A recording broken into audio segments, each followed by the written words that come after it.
성부와 성자와 성령의 이름으로 아멘. 하늘에 계신 우리 아버지의 이름이 거룩히 빛나시며 아버지의 나라가 오시며 아버지의 뜻이 하늘에서와 같이 땅에서도 이루어지소서. 오늘 저희에게 일용할 양식을 주시고 저희에게 잘못한 일을 저희가 용서하오니 저희를 유혹에 빠지지 않게 하시고 악에서 구하소서. 성부와 성자와 성령의 이름으로 아멘. 너무 추운 것 같은데 좀 냉장고에 들어와 있는 것 같아 우리. 너무 자, 오늘 열왕기 학원 오늘 12장 할 자리입니다. 먼저 읽고 하겠습니다. 요아스의 유다 통치. 자, 우리 같이 읽어볼까요? 요아스는 임금이 될 때 7살이었다. 요아스는 예후 제7년에 임금이 되어 예루살렘에서 40해 동안 다스렸다. 그의 어머니 이름은 치부야인데 부엘세바 출신이었다. 요아스는 여호야다 사제가 가르쳐 준 대로 살아있는 동안 내내 주님의 눈에 드는 옳은 일을 하였다. 그러나 산당들은 없애지 않아 백성은 여전히 산당에서 제물을 바치고 향을 피웠다. 요아스가 일렀다. 주님의 집에 들어오는 모든 헌금, 개인이 바치는 일반 헌금, 의무 헌금, 제 마음에서 우러나오는 대로 주님의 집에 가져오는 모든 헌금은 사제들이 저마다 친지에게서 받아두었다가 주님의 집에 부서지는 곳이 드러나는 대로 그 부서진 곳을 고치는 데 쓰시오.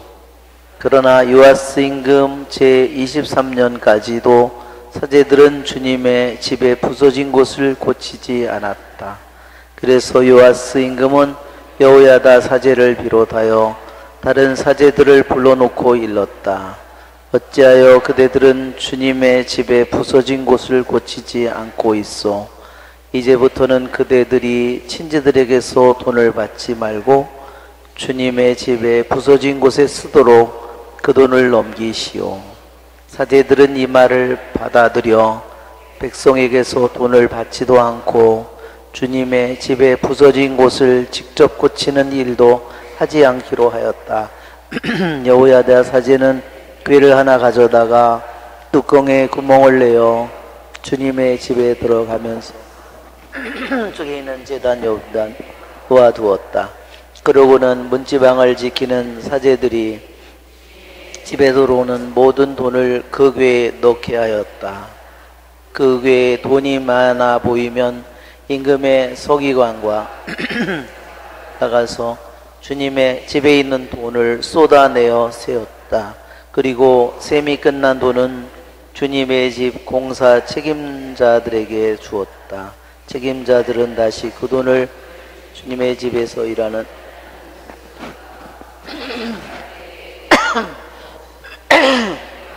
석수들에게도 주었다. 또한 그 돈은 주님의 집 부서진 곳을 고치는데 드는 나무와 깎은 돌을 사고 그 밖에도 집을 수리하는 데 드는 모든 경비로 썼다. 주님의 집에 들어오는 그 돈은 주님의 집을 위하여 은대야나 불똥가위나 쟁반이나 나팔 그리고 온갖 금은 기물을 만드는 데 쓰지 않고 다만 일꾼들에게 주어 주님의 집을 고치게 하였다. 들은 일꾼들에게 주라고 돈을 넘긴 사람들에게 정산을 요구하지 않았다. 그 사람들이 정직하게 일하였기 때문이다. 보상제물의 돈과 속죄제물의 돈은 주님의 집으로 들어가지 않았다. 그것은 사제들이 차지하였다. 여기까지만 읽겠습니다. 이 12장은 역대기 학원 24장과 병행되는 그 규절입니다. 한번 24장을 한번 펴보실까요? 요 역대기 학원 24장. 거기 보면 요아스의 유다 통치 똑같은 내용이 나와 있죠? 그리고 두 번째 중간에 보면 요아스의 변절과 스가랴의 사례가 나옵니다. 그래서 한편으로는 요아스가 훌륭한 이 열왕기에서 보면 훌륭한 통치를 한 왕으로만 나오는데 역대기 학원에 가면 그가 한 나쁜 그 정치가 여기에 나타납니다. 그리고 자기에게 자기를 아기 때부터 목숨을 걸고 살려준 자기 삼촌의 아들 스가랴를 결국 죽여버립니다. 결국은 그로 인해서 자기도 죽죠. 자기도 살해당합니다. 그것이 요아스 왕의 그러니까 요아스 왕이 젊었을 때는 자기 삼촌이 살아있는 동안 대사제 여호야다가 살아있는 동안은 훌륭하게 잘 살았는데 여호야다 사제가 그 삼촌 대사제가 죽고 난 다음에는 다른 사람의 말을 들으면서 완전히 엉망이 되어버렸어요. 참 요아스의 왕은 완전히 빛과 어둠이 완전히 교차되는 그러한 왕이에요.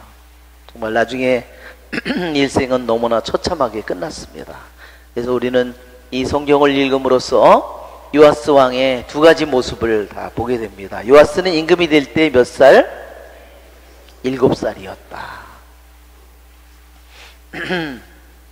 그런데 40해 동안 임금 노릇을 했기 때문에 몇 살에 죽었어요? 47살에 죽었어요. 그런데 그의 삼촌은 몇 살까지 살았어요? 그의 삼촌 여호야다는요, 대사제는 130살까지 살았어요. 야, 130살. 어떻게 그렇게 살 수 있을까요? 하느님께서 그의 삶을 축복해 주셨기 때문에, 생명을 축복해 주셨기 때문에 그렇게 살 수 있는 거죠. 그렇죠? 예.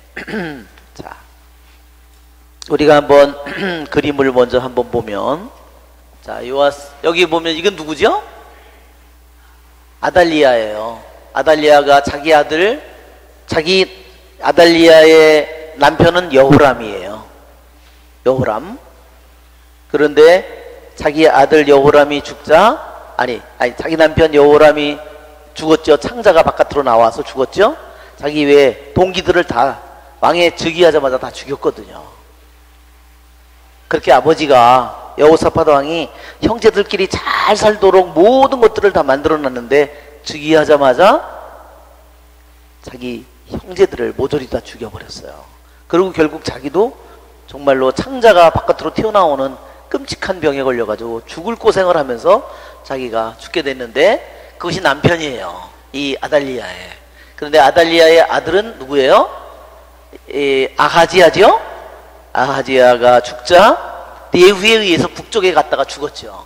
그런 다음에 자기가 게비라 왕의 국모로서의 자리를 상실하게 되니까 이제는 아하지야의 자기 아들의 아들들, 손주들인데 손주들을 다 모조리 죽이는 그런 끔찍한 일을 저지르는 거예요. 이 아달리아가. 네. 이게 나중에 요아스가 7살에 왕이 되는 그런 장면이죠. 예, 이것은 뭐 이렇게도 못했죠. 1살 때 숨겼으니까. 네, 이렇게 잘한 거죠. 왕이 되는 모습. 네, 왕이 되는, 지난번에도 봤죠. 여기 보면 연대표를 보면 여기에 보면 예후가 북쪽에서 왕이 되면서 남쪽에 예후 제7년에 예후 제7년이라고 되어 있죠. 예후가 자기 아버지를 죽인 아하지야 왕을 죽인 그 나라를 다스린 지 7년째 되던 해에 여호아스가 말하자면 7살로 이제 왕위에 올랐습니다. 네, 그러니까 이때는 예후가 아버지를 죽였을 때 여기가 태어난 지 1년이 안 된 거예요. 그러고 있다 7살 때 왕이 돼서 40년을 다스렸습니다. 예후 다음에는 여호아즈가 나오고, 여기에 보면 이 여호와스라고도 그러고 길게 부르면 여호와스인데 짧게 부르면 요아스라 했죠. 북쪽에 다음 예후 다음에 왕이 여호아하즈고 여호아하즈의 다음 왕이 요아스예요. 남쪽의 왕이 요아스고 북쪽의 왕도 요아스라는 뜻입니다. 여기에 보면 이렇게 이 왕의 연도표에 보면 이렇게 여기까지 딱 잘라지지 않고 이렇게 된 거 뭐라 그랬죠? 예, 섭정하는 거라 그랬죠. 아버지가 말하자면 병에 걸렸다든지 왕의 구실을 못하기, 살아있긴 살아있는데 전쟁에 나갔다든지 이럴 경우에 여기에 보면 여호와스도 왕이고 예로보암도 왕이고 여기도 보면 아마지야도 왕이고 이거는 아자리야도 왕이죠. 둘이 같이 왕으로 있잖아요. 이렇게. 그래서 이것은 공동 섭정을 하는 겁니다. 같이 다스리는 거죠. 자, 예, 이거는 보상 이따 재물할 때 나오겠습니다. 5가지 성전을 수리하는 그런 부분이에요. 성전 여기에 요아스 왕이 성전 문 옆에다가 이렇게 상자를 하나 놓고 궤를 하나 놓고 거기에다가 위에다 구멍을 이렇게 뚫었다는 거야. 이렇게. 그래서 돈을 집어넣게 반 세켈짜리 돈을 세켈을 저기다 집어넣게 한 겁니다. 또는 다른 돈도 다 들어갈 수 있죠. 자, 북쪽에 아합과 이세벨이 결혼을 해서 아달리아 딸을 낳는데 그것은 남쪽의 다윗 왕국의 여호사밧 왕이 정략적으로 자기 아들과 아달리아를 결혼시키는 바람에 여호람과 그래서 여기서 아하지야가 태어났고 요아스가 여기에 태어난다는 것을 이 표현이에요. 그래서 이렇게 다윗 왕가가 북쪽의 오므리 이 왕과 결혼해서 아하지야가 합작품으로 태어났다는 겁니다. 이게 저 나쁜 피가 섞인 거죠. 말하자면 여기는 이 스가랴가 성전의 마당에서 죽었어요. 이게 말하자면 이것은 성전 마당에서 죽이면 안 돼요. 그러면 어떻게 되냐면 성전을 다 완전히 말하자면 부정하게 만든 거예요. 그러니까 요아스가 완전히 나중에 왕이 미쳐버린 거예요. 죽여도 성전 밖에서 마당 밖에서 죽여야 되는데 성전 안에서 경내에서 죽인 거예요. 그냥 아무 말하자면 이제는 자기 삼촌에게 삼촌의 아들이잖아요. 이것이 우리 복음에서도 제단 사이에서 죽은 스가랴의 피해 아벨에서부터 스가랴의 피해까지 할 때 바로 이 여호야다의 아들 스가랴 사제를 가리킵니다. 이것은 번제물로 할 것을 얘기하는 거예요. 번제물 바치는 것을 번제물로 다 여호야다 사제가 살아있는 동안 늘 번제물이 바쳐졌다 그렇게 되어 있습니다. 오늘 성령기절에 이게 솔로몬 성전인데 이 성전이 오늘 수리를 하는데요. 이 얼마나 됐냐면 솔로몬 성전이 세워진 지 약 150년이 지났어요. 그 성전이 지금 우리 성전은 지어진 지 20년도 안 됐어요. 근데 막 많이 새고 막 헐고 그러거든요. 그러니까 수리를 많이 해야 되겠죠. 또 특히 이 성전을 솔로몬 성전을 수리하는 가장 커다란 이유는요. 아달리아가 이 성전에 있는 값이 되는 중요한 것들은요 다 금이고 은이고 다 뜯어다가 어디다가 썼어요? 거기 바알 신전을 세워서 거기다가 다 갖다 쓴 거예요. 그래서 그 성전에 원래 들어가지 못하는데 어떻게 들어갔을까요? 그걸 성전을 예배를 완전히 중지시켜 버렸기 때문에 일하는 사람이 없고 지키는 사람이 없는 거예요. 이런 이제 일들이 생긴 거죠. 자, 이것은 이동식 성전을 옛날의 모습이죠. 이동할 때 성전을 수리하는 모습이에요. 성전이 허물어진 모습을 성전이 이렇게 허문 모습을 그려놨죠.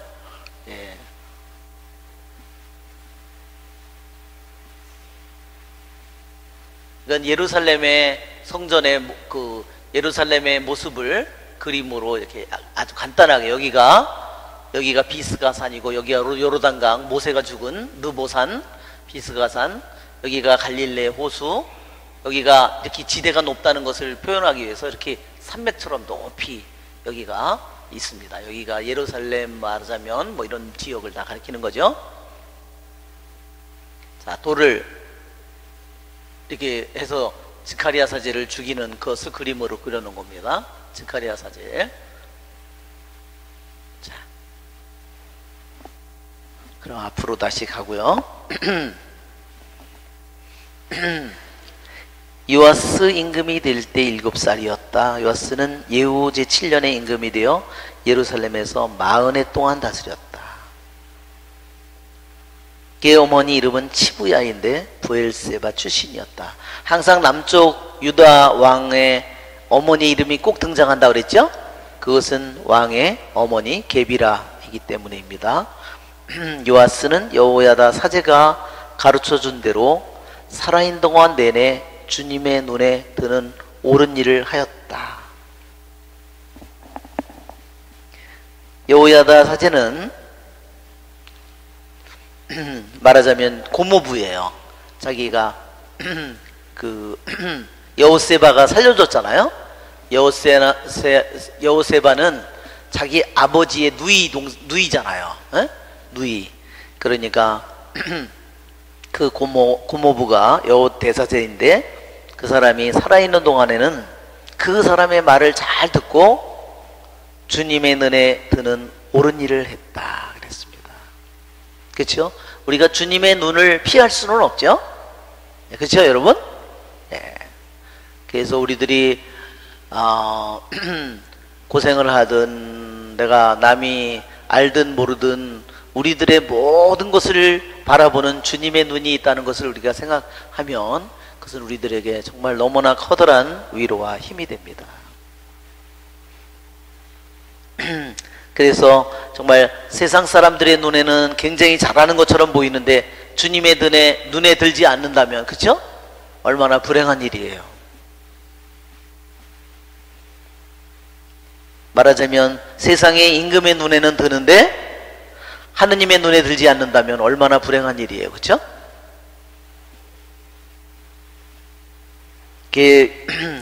요아스의 일생은 그래서 그 좋은 그 자기 곁에 이 왕이 왕관을 쓰고 나라를 다스리는데 자기 곁에 한편으로 여호야다 사제가 있을 때하고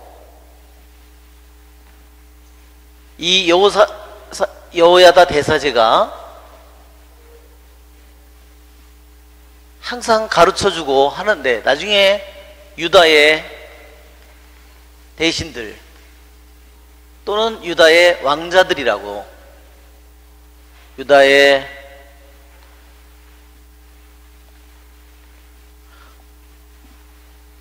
말하자면 이 왕자들이라는 것은 말하자면 그 부족의 각 지파들의 대장들이에요. 왕의 자식이 아니라 왕자라고 그러면 좀 그러니까 혼동이 될 수 있으니까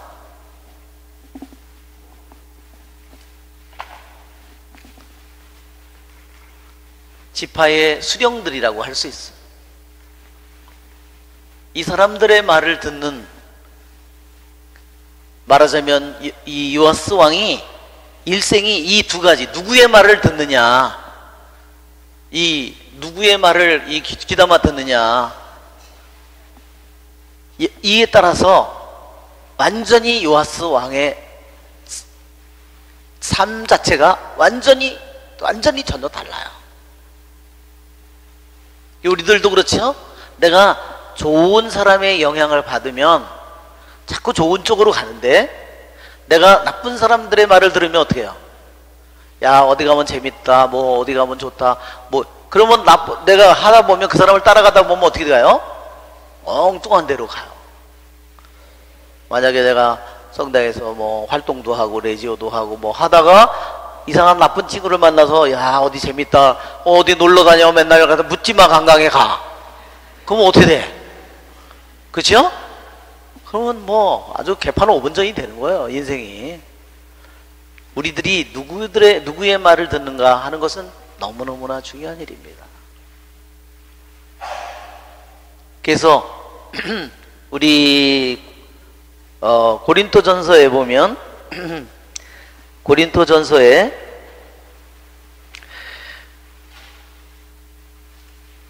15장을 한번 펴보세요. 고린토전서 15장.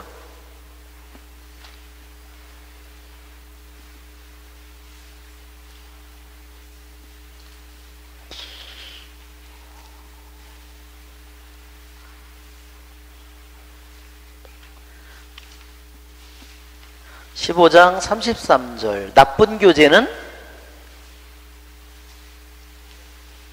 좋은 관습을 망칩니다. 특히 아이들이 더 그렇죠? 아이들 때 더 잘 나타나요. 자녀들이 잘 하다가 나쁜 친구 하나 만나면, 그렇죠? 완전히 아이들이 변해버립니다. 고등학교를 가서 대학교를 가서 마찬가지입니다. 나쁜 친구 하나 만나면, 그렇죠? 그 사람에게서 그 아이한테서 나쁜 물이 들어가지고 순식간에 변해버립니다.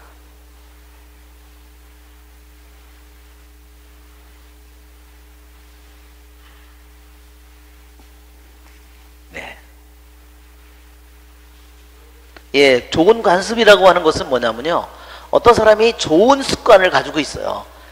가정에서 잘 자라서 훌륭하게 잘 자라서 그것이 그 아이 안에 아주 자기의 삶처럼 변한 거예요. 좋은 삶처럼, 우리들의 삶. 그런데 나쁜 친구를 하나 만나면 어떻게 돼요? 그 모든 거를 완전히 다 망쳐버린다는 겁니다. 이 대표적인 사람이 요아스입니다. 자, 역대기 학원을 여러분 한번 24장을 한번 펴보세요. 역대기 학원 24장 17절.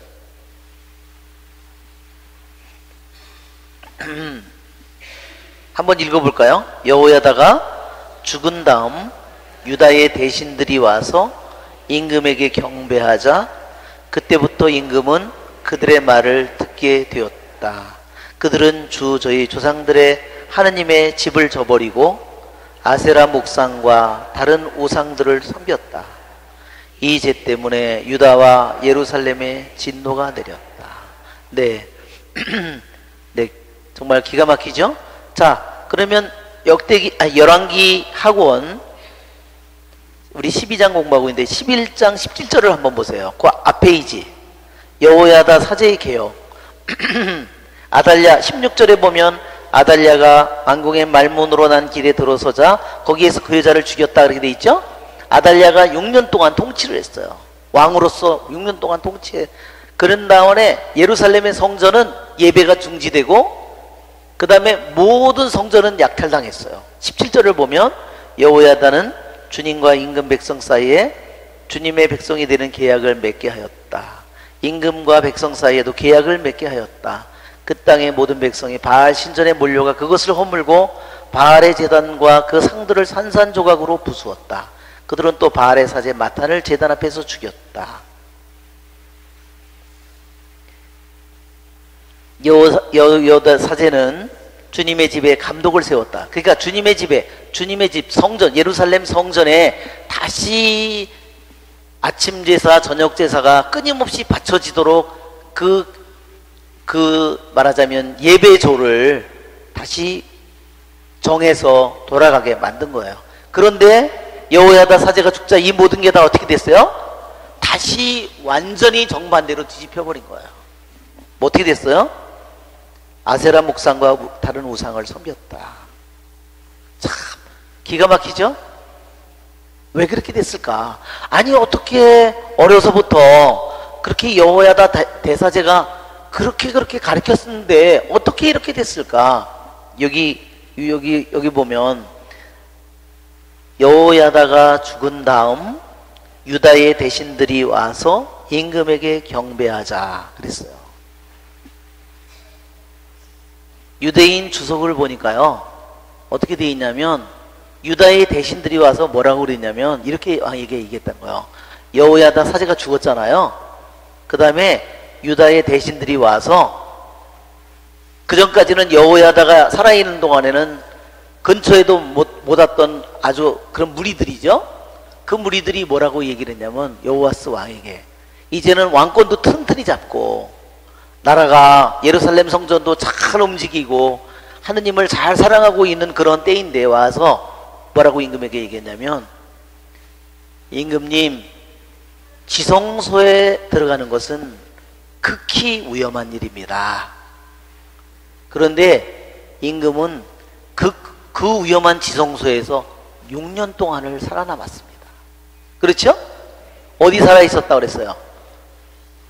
지성소의 다락방과 겹방에서 6년 동안을 숨어서 거기서 자란 거 아니에요. 그러니까 이놈들이 와서 아첨을 부리기를 뭐라 그러냐면, 대사제도 지성소에 들어가면 1년에 한 번 들어가죠? 1년에 한 번 들어가는데도 어떻게 돼요? 그거를 들이다가 대사제가 죽었다는 거예요. 그럼 어떻게 했냐? 한 설에 의하면요, 끈으로 묶고 들어갔대요, 대사제가.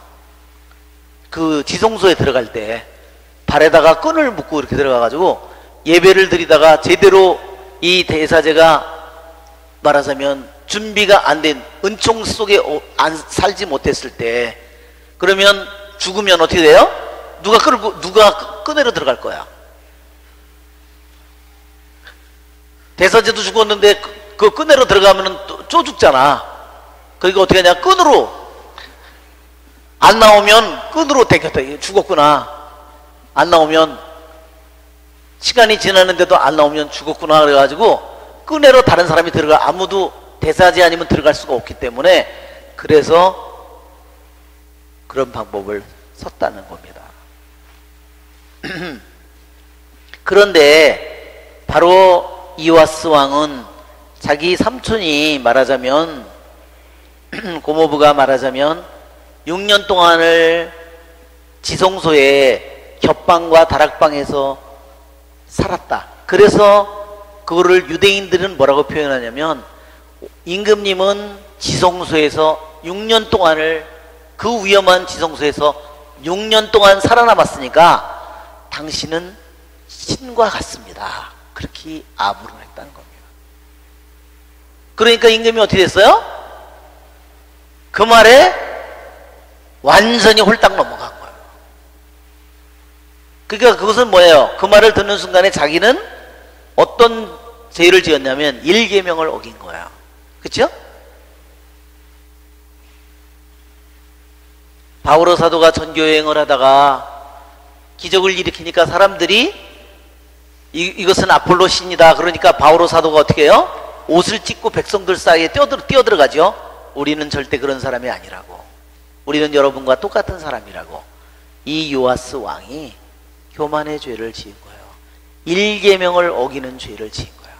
자기를 하느님처럼 자기를 그렇게 아부한 그 사람들을 오히려 혼내야 되는데 그것을 못 알아차리고 그 사람들을 다 대거 중용해서 드리고 자기 이때까지 여호와 사제 밑에서 일하던 훌륭한 사람들을 다 내친 거죠. 이것이 모든 비극을 가져온 겁니다. 그러니까 그 사람들이 어떻게 했어요? 바알과 아세라와 우상들을 다 들여오고 하느님의 성전을 다시 어떻게 했어요? 다시 이제 저버리게 된 겁니다. 이 원인이 뭔지 아시겠죠? 우리들도 그래서 우리들에게 정말 나에게 좋은 소리를 하는 사람도 있고 쓴 소리를 하는 사람도 있는데, 그렇죠? 우리들이 이 요아스 왕은 정말 그래요. 우리들의 마음속에 내 마음이라고 하는 이 속에 이쪽에서도 좌측에서도 올 수 있고 우측에서도 올 수 있어요.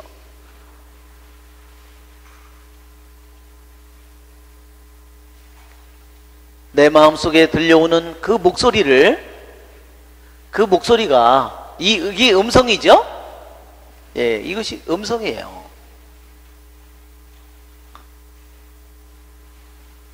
이것이 나에게 이렇게 들려오는 겁니다. 우리들에게. 내가 누구의 소리를 귀담아 듣느냐에 따라서 전혀 다른 삶으로 변해가는, 이것이 요아스 왕의 모습 속에서 보여요. 이거 요아스 왕만 그런 게 아니죠? 우리들도 그렇습니다. 우리들도 나라는 내 자신 안에, 나라는 내 안에서 나는 왕이에요. 최종적인 모든 거를 내 인생을 어떻게 앞으로 내가 노후를 어떻게 지내고, 삶을 어떻게 지내고, 내 어떤 생각을 가지고, 어떤 마음을 가지고, 어떤 뜻을 가지고, 그것은 뭐예요? 내 안에 있는 것은 뭐예요? 분명히 나는 내 안에 왕이에요. 그것이 하느님이 나에게 맡겨준 나의 일생 속에 나에게 준 권한이고, 또한 나에게 준 능력입니다.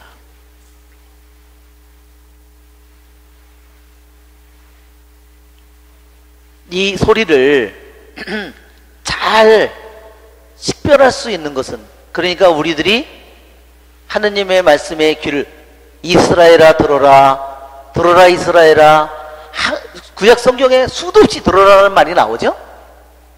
그 이유는 바로 이것 때문입니다. 누구의 말을 듣느냐? 하느님께서 우리들에게 분명히 말씀하시는데, 내 마음속에 어떤 친구나 어떤 내가 가까운 사람을 통해서 내가 얘기할 때 그 사람의 말을 내가 잘못 따라가게 되면 내 인생이 엉망진창이 되는 겁니다.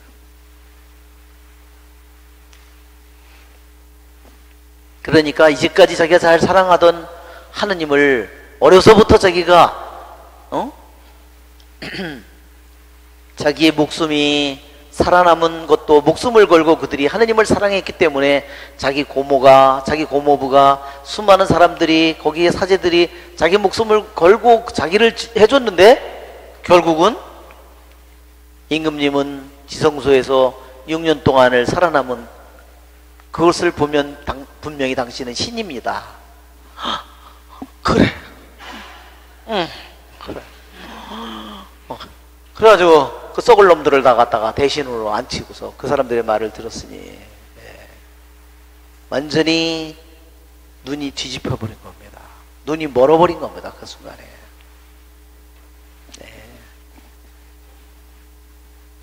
자, 다시 앞부분으로 돌아가서 이러다가 그러나 산당들은 없애지 않았다.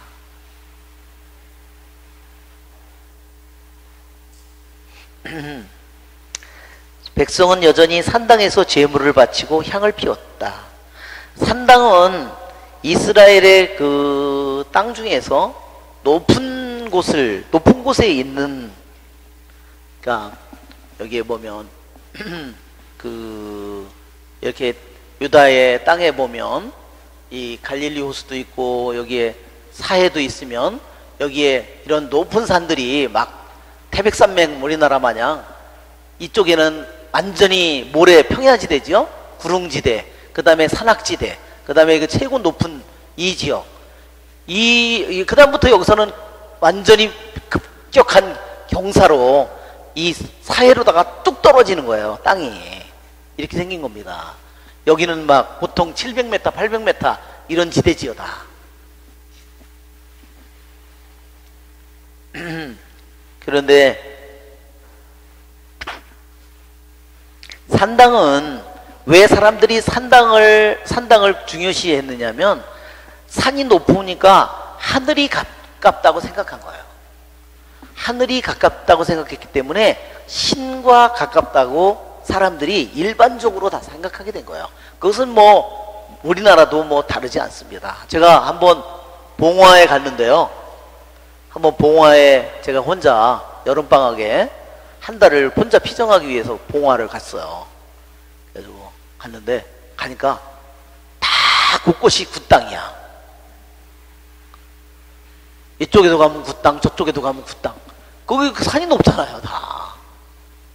아주 제가 거기서 제가 5일인가 제가 혼자 성경 읽기를 했는데요. 거기 산속에 집이 있어요. 사람이 살다가 떠나간 집이에요.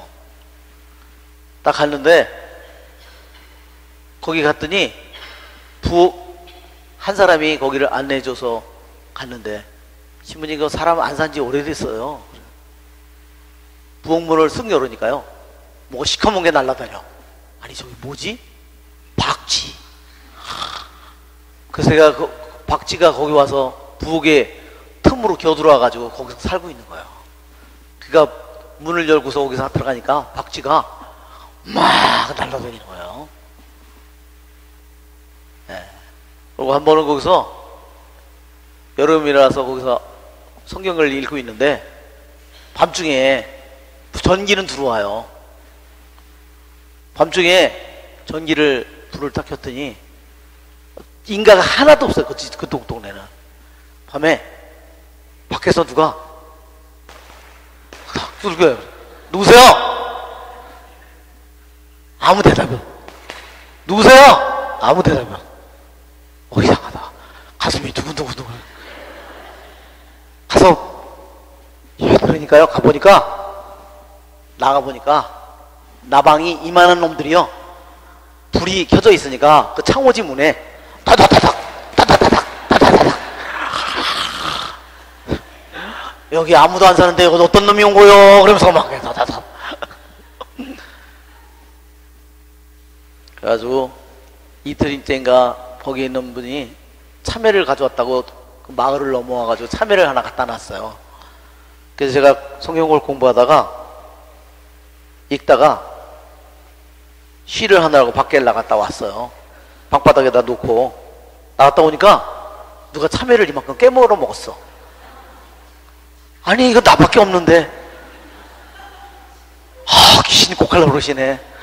아니 누가 참외를 깨물어 먹었지? 이상하다. 여기 나밖에 없는데 다락도 없고 아무것도 없고. 제가 이렇게 성경을 읽다 보니까요, 가만히 읽고 있으니까 갑자기 어디서 쥐가 탁 나더래요. 쥐가 보니까 이게 집이요 천정이고 벽이고 다 쥐굴인 거예요. 밑에 바닥까지. 내가 맨 처음 몰랐어요. 왜냐면 신부님 이거 사람 안 산지 오래됐으니까 이해하시라고. 너무너무 눅눅하니까 불을 떼놨다고.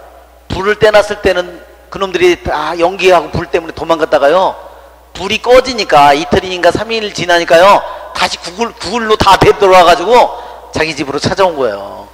천정 벽으로 다. 세상에. 그래서 제가 5일 거기 있다가요 도망 나왔어요. 예, 산당을 하다가 이렇게 됐네. 산당. 그런데 산당은 아브라함이 그 부르심을 받고 약속의 땅에 들어왔을 때 높은 곳에다가 제단을 쌓고 거기서 하느님께 제물을 드리고 해요.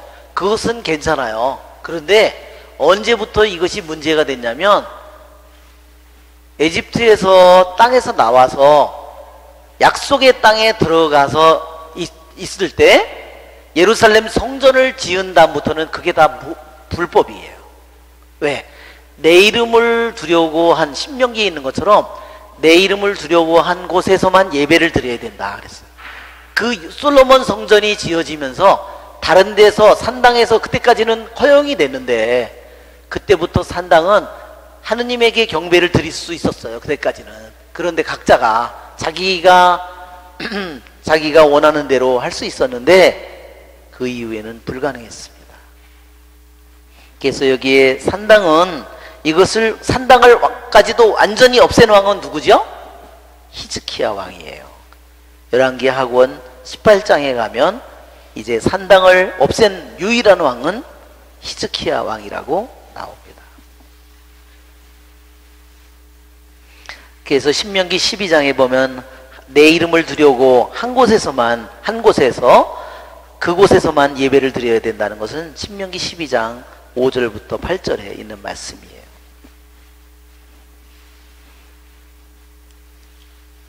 자, 요아스가 사제들에게 일렀다. 주님의 집에 들어오는 모든 헌금, 개인이 바치는 일반 헌금, 의무 헌금, 제 마음에서 우러나오는 대로 주님 집에 가져오는 모든 헌금은 사제들이 저마다 친지에게서 받아두었다가 주님의 집에 부서진 곳이 드러나는 대로 그 부서진 곳을 고치는 데 쓰시오. 이것은 왜 그러냐 하면 6년 동안 누가 통치를 했어요? 아달리아가 통치를 하면서 성전에 있는 돈이고 하여튼 성전에 사용된 모든 금이고 은이고 청동이고 다 뜯어다가 해서 했기 때문에 성전이 엉망이 됐어요. 그리고 성전 안에 사람들이 갖다 바친 돈은 어떻게 됐을까요?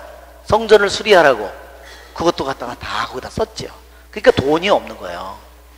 그러니까 수리할 돈도 없고, 그리고 성전이 다 파괴됐기 때문에 이 두 가지 때문에 주님의 집이 부서진 이유는 성전의 예배를 아달리아가 통치하는 동안 정지시켰다. 중지시켰다. 그래서 성전을 관리하는 사람들이 없어졌고, 자, 역대기 하권 24장을 한번 보세요. 거기에 보면 24장 7절에 보면 사악한 여자 아탈리아와 그의 아들들이 하느님의 집을 부수고 들어가 주님의 집에 있는 거룩한 것을 모두 바알들을 위하여 써버렸던 것이다. 예, 그러니까 이 아달리아가 통치하는 6년 동안 어떤 일이 일어났을까? 예루살렘 성전은 완전히 거미줄 더미가 됐을 거고 먼지 더미가 됐을 거고 거의, 그리고 모든 것은 다 훔쳐가고 약탈당했어요. 그래서 그것을 다시 고칠 필요가 너무너무 황폐화되어 있기 때문에 고칠 필요가 많았지만 그것을 고칠 돈이 없었다는 겁니다. 그러니까 임금은 그것을 알아차린 거예요. 자, 여러분 역대기 하권 24장을 다시 보면 24장 4절에 요아스는 왜 주님의 집을 고칠, 얼마 뒤에 요아스는 주님의 집을 고칠 마음이 들었다 그랬어요. 그렇죠? 얼마나 여기까지 보면 요아스 왕이 너무나 훌륭하게 여호야다 대사제의 그러한 자문을 받고 그러한 이야기를 듣고 얼마나 훌륭한 통치를 하는지 몰라요. 사제들과 레위들을 불러 그들에게 분부했다. 해마다 그대들 하느님의 집을 보수하려 하니 유다의 성읍들에 나가 온 이스라엘에서 서둘러 돈을 거두어 오시오. 그러니까 돈이 있어야 수리를 할 거 아니에요. 그러니까 이것을 수리하려면 돈이 필요한데, 석수쟁이, 말하자면 목재를 키는 사람, 그거를 칠을 하는 사람, 청동일을 하는 사람, 수많은 사람들이 필요한데 그것을 할 자금이 없는 거예요. 여기 보면 그래서 헌금은 개인이 바치는 일반 헌금, 의무 헌금, 제 마음에서 우러나온 대로 주님 집에 가져오는 모든 헌금이다 그랬어요. 자, 우리의 이 번역이 좀 모호해서 좀 더 정확하게 이 내용을 번역을 하면,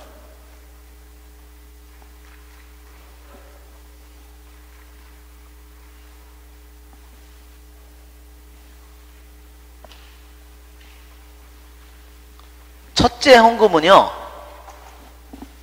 헌금은 뭐였냐면, 여기서 나오는 헌금은요, 센서스 텍스라고 인구 조사 세금이에요.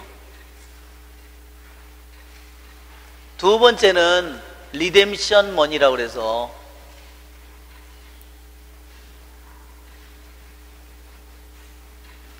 이거는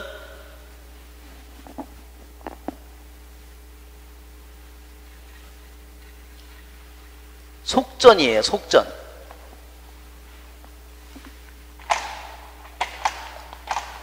특히 어떤 속전이냐면 서원 속전이에요. 서원. 세 번째는 자원 예물이에요. 자원 헌금.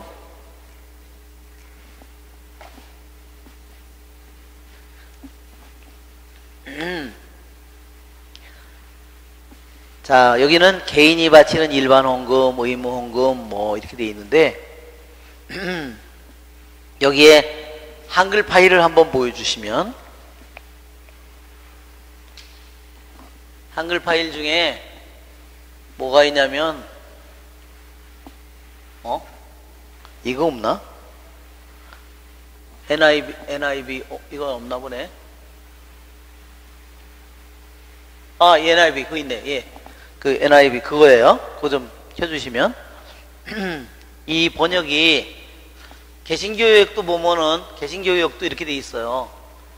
요아스가 제사장들에게 이르되, 맨 밑에요.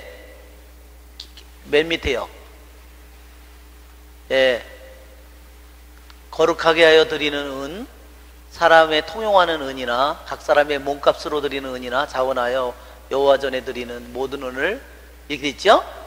자원하여 드리는 거는 자원 예물이고, 몸값으로 드리는 거 이거 서원 속전이고, 더 몸값으로 드리는 것은 무엇을 뜻하면 각 사람이 아니라 이것은 서원한 사람들이 바치는 거예요.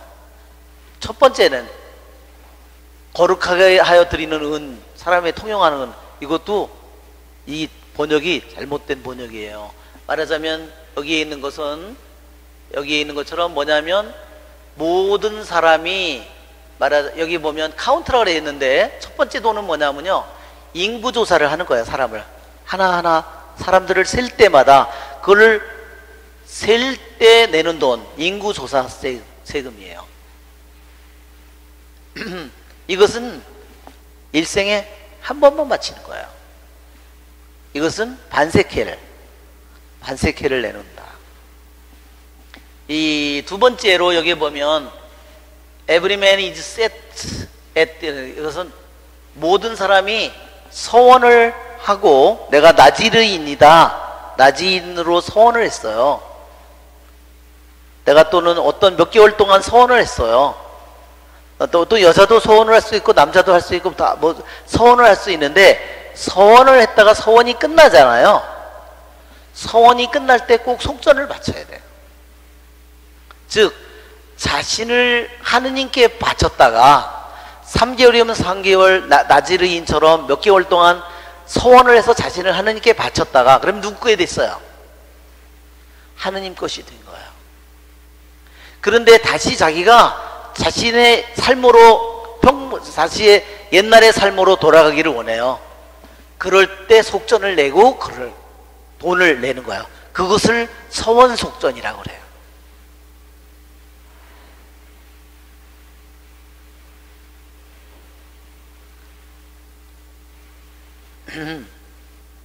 참 희한하죠? 왜 그랬을까? 그래서 우리들에게 인구조사 이거 돈을 내는 것도 참 희한해요. 한번 여러분 인구조사 30장을 탈출기 30장을 한번 펴보세요. 탈출기 30장. 탈출기 30장.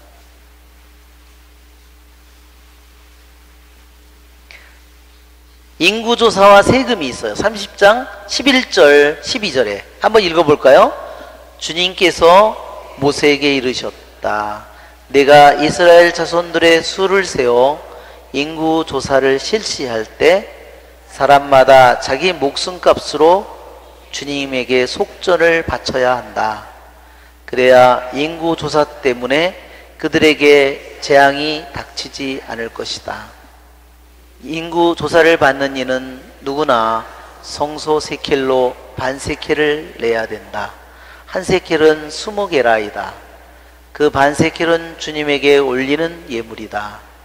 인구조사를 받는 20살 이상의 남자는 누구나 주님에게 예물을 올려야 한다.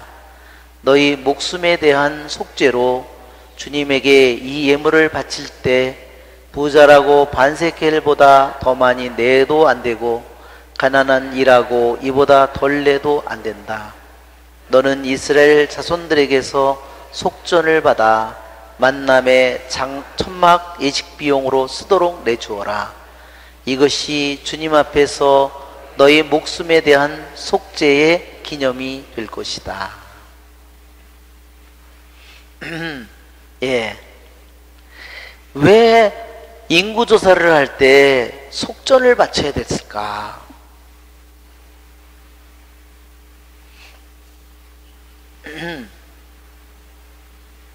이것은 첫째로 우리들이 왜 탈출기에 약속의 땅으로, 에집트에서 약속의 땅으로까지, 이제 약속의 땅까지는 아직 못 갔죠. 탈출기니까. 에집트에서 탈출을 해서 홍해바다를 건너서 시나이 반도, 시나이 광야에 있는, 시나이 산 밑에 지금 있는 건데요. 왜 그때 인구조사를 할 때, 인구조사를 하는 것은요 굉장히 위험한 일이에요. 여러분 아시죠? 인구조사를 하다가 벌 받은 사람이 누구예요? 다윗이죠? 다윗이 왜 인구조사를 해서 왜 벌을 받죠?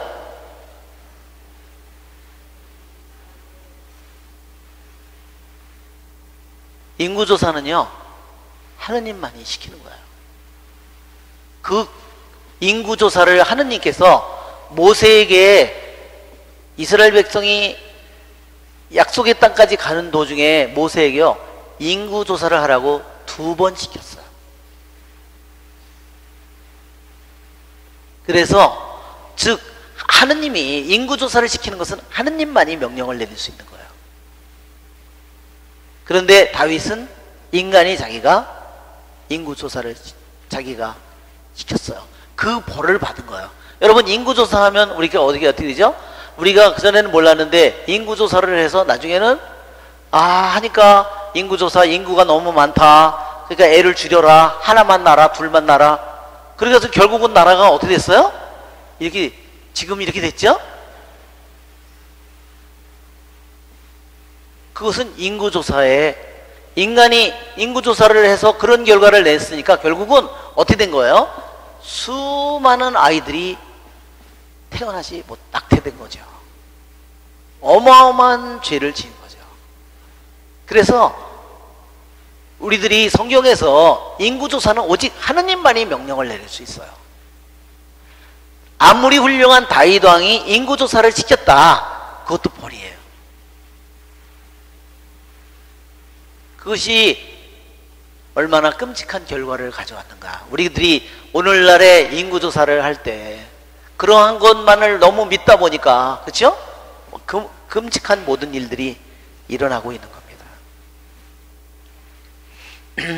자, 왜 인구조사를 하면서 속전을 내야 되냐면 그들은 여기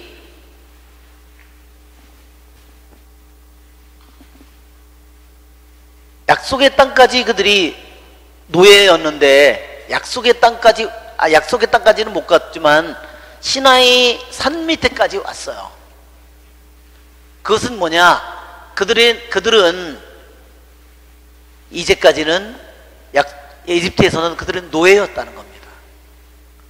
자기의 권리가, 자유나 권리나 아무것도, 재산이나 아무것도 없는 자들이에요. 그래서 그들에게 인구조사를 해서 내 목숨으로 내가 살아있는 네가 이유는 뭐냐? 내가 있기 때문에 내가 살아있는 거다.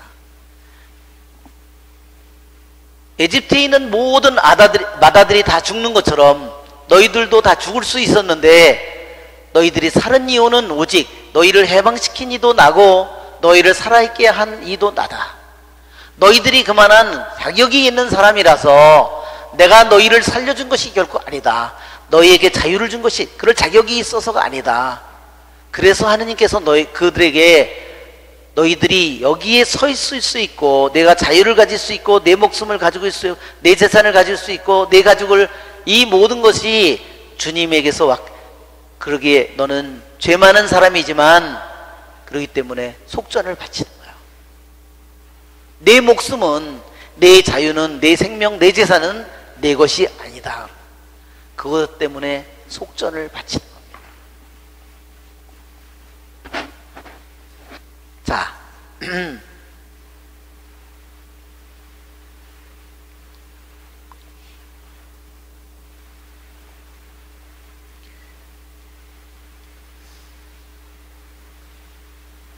자, 속전을 바치지 않으면 어떻게 되죠? 그래야 인구조사 때문에 그들에게 재앙이 닥치지 않을 것이다. 인구조사 때문에 재앙이 닥치죠. 다윗이 재앙이 닥쳐요. 역병이 닥치는 겁니다. 여기 재앙은 역병을 가리킵니다.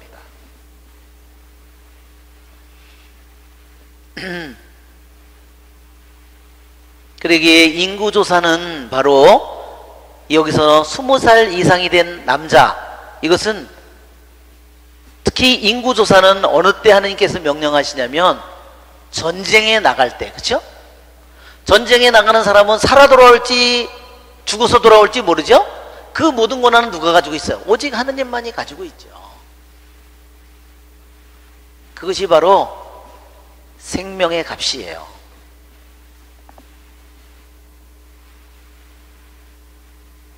그런데 그 돈을, 그래서 생명을 가지고 있는 분이 주님이시고 또한 마땅히 다른 에집트 사람과 하나도 다를 바 없는 죄인인데, 똑같은 죄인인데 자기들을 이 자유인이 되게 하고 하느님이 백성이 되게 한 이 모든 것, 죄인인데도 그 모든 것을 받게 했기 때문에, 그래서 그 속전을, 자기의 죄를 속죄하도록 속전을 어디다 바치도록 했느냐, 그 돈을 어디다 썼냐면요, 나라에다 바친 것이 아니라 어디다 바친 거예요? 성전을 마련하는 비용으로 쓴 겁니다. 성전을, 주님의 집을 여기서 보면 이 세켈은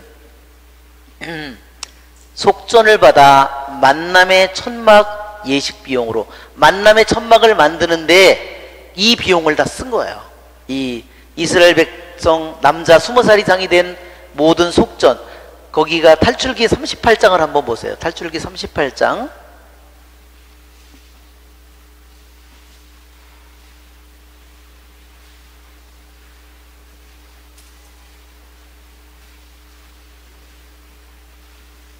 거기에 보면 24절, 성소 건축 작업에 든 금 성소 세켈로 29탈렌트 730세켈이었다. 공동체가 바친 은은 성소 세켈로 100탈렌트 1775세켈이었다. 인구조사를 받은 20살 이상의 남자 60만 3550명이 모두 머리수대로 저마다 성소 세켈로 반 세켈씩을 낸 셈이다.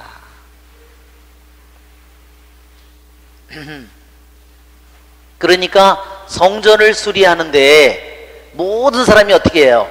똑같이 냈어요. 그쵸? 예, 반 세켈씩 똑같이 냈습니다.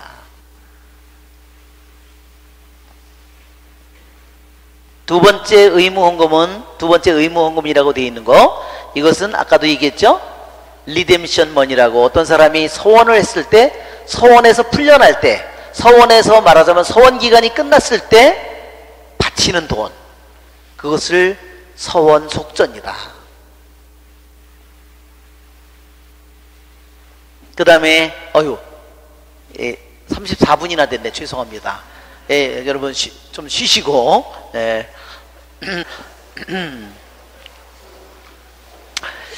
네, 세 번째 예물은, 첫 번째 헌금은 인구조사, 즉 한 사람당, 말하자면 한 사람당 다 성전을 위해서 속전을 바친 겁니다. 그래서 속전을 바치지 않으면 어떻게 된다고요? 그 사람에게 역병이 닥친다. 거기에 나오죠?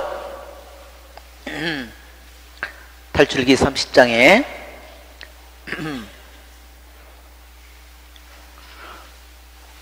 그 다음에 서원 속전이 있었고, 그 다음에 마음에서 우러나오는 대로 주님의 집에 바치는 헌금.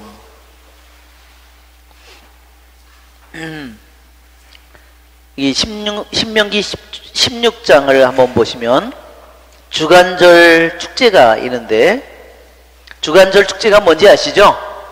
몇 주간이에요? 7주간. 주간절은요, 주간절을 축제는 왜 주간절이라고 그러냐면, 오순절을 주간절 축제라고 불러요. 주간이 7번 반복되기 때문에 주간이 7번 반복돼서 이거를 그 다음에 오는 날 이거를 50일이잖아요. 50일째잖아요. 이게. 그래서 이거를 오순절이라고도 그러고 7일 이것이 7번 반복된다고 그래서 이거를 주간절이라고도 이렇게 표현합니다. 그래서 오매를 센다고 그랬죠? 그래서 첫 단을 바치고 또 한 단, 또 한 단, 또 한 단 이렇게 세워서 그들이 기도할 때마다 이거를 아침에 기도할 때 이거를 바치는 거예요. 그 매일매일 기도에 이 오멜이 나오는 거예요. 거기에 보면 너희는 7주간을 세는데 수확할 곡식의 낫을 대는 날부터 시작하여 7주간을 세워야 한다. 그런 다음에 주 너희 하나님께서 너에게 복을 내려주시는 대로 너희가 바칠 자원 제물을 들고 와서 주 너희 하나님을 위하여 주간절 축제를 지내야 된다. 자기에게 주신 만큼 어떤 사람은 많이 저기 한 사람은 많이 아니면 조금 한 사람은 조금 하는 거죠. 레위기 22장에도 보면 레위기 22장에도 보면 17절에 보면 거기에 주님께서 모세에게 이르셨다. 너는 아론과 아들들과 이스라엘 모든 자손에게 일러라. 누구든지 이스라엘 집안에 속한 사람이든 이스라엘에 머무는 이방인이든 소원을 채우는 어떤 예물이나 여기 소원을 채우는 예물이 있죠? 이것이 아까 말한 두 번째 의무 헌금이라고 한 거예요. 소원을 다 끝내고 말하자면 소원을 다 채웠을 때 소원에서 빠져나올 때 바치는 예물, 자원으로 올리는 예물을 주님께 번제물로 바친다.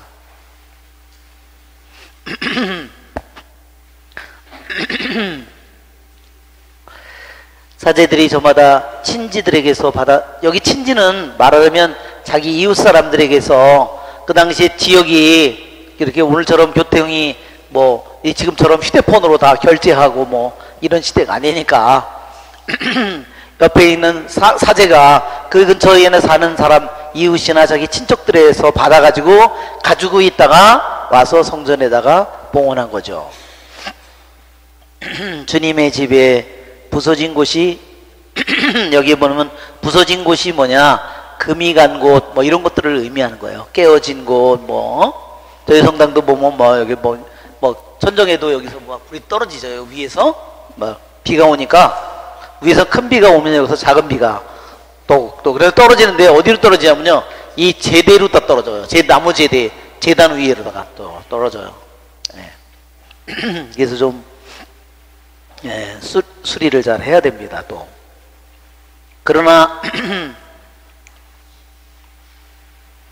여기에 성전을 수리하는 책임은 사제였지만 이제 요아스 임금이 직접 자기 자신이 예루살렘 성전의 후견인이 되어서 직접 이 모금하는 돈을 직접 나서서 주체가 되어서 이런 일들을 추진해 나가고 있어요.